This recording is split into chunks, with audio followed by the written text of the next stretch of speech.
My Lords, especially at this time of night, it's very taxing to try and summarise what is a complex debate ranging across a number of issues, and in particular to thank everyone who's spoken. So if I fail to thank everybody by name, I hope I'll be forgiven in the interests of brevity. But I do wish to thank my noble friend, the Minister, again, not only for her remarks just now, but also for the attention and care and hard work she's put into addressing all of these issues with me and with many other noble lords who have spoken on the various topics we're addressing. Yeah. I do feel I have to thank one or two other noble lords. Though in particular, I want to be grateful. I want to express my gratitude to the noble Lord Crepes, who went out, no doubt at considerable personal risk and with some arduousness, in order to purchase an example of the grenade carb killer. I had never seen one in captivity or in nature until he produced it in the chamber today. So that in itself was something I'm very grateful for. And he chose the one that I think was called white chocolate or something like that. Now, here, in fact, the noble lord is being very helpful to me. There are, I believe, 14 different flavours of grenade carb killer. And it is the view of the company that manufactures them, the confectioner, that some of them will comply with the protein model, the profiling model, while others will not. And perhaps next time Lord Crepes could try a different flavour and have it tested in Liverpool, I think it was, and that would generally help advance things.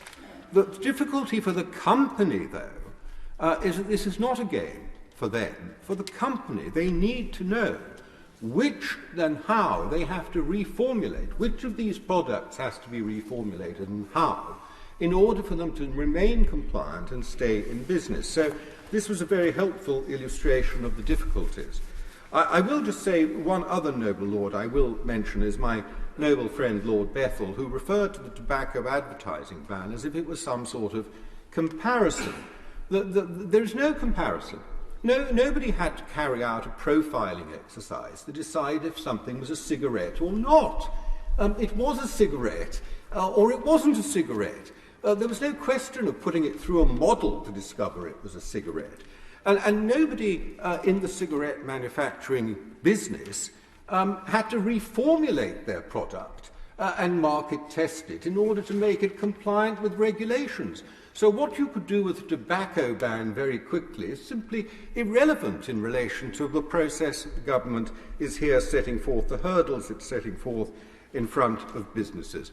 Apart from that, I will just say that the many noble lords who have spoken on other aspects of the bill, and some of them with great knowledge and experience, have, I think, illustrated something that I would hope everybody in the House can agree on, with the possible exception of my noble friends on the front bench, that it really is a crying shame that issues of such importance and complexity should be rammed into a major bill in a schedule, when in fact it must be clear to us all now that this schedule should really have been a bill in its own right and should have received the attention and the scrutiny that these complex commercial issues and nutritional issues deserve. With that, my lords, I beg to withdraw my amendment.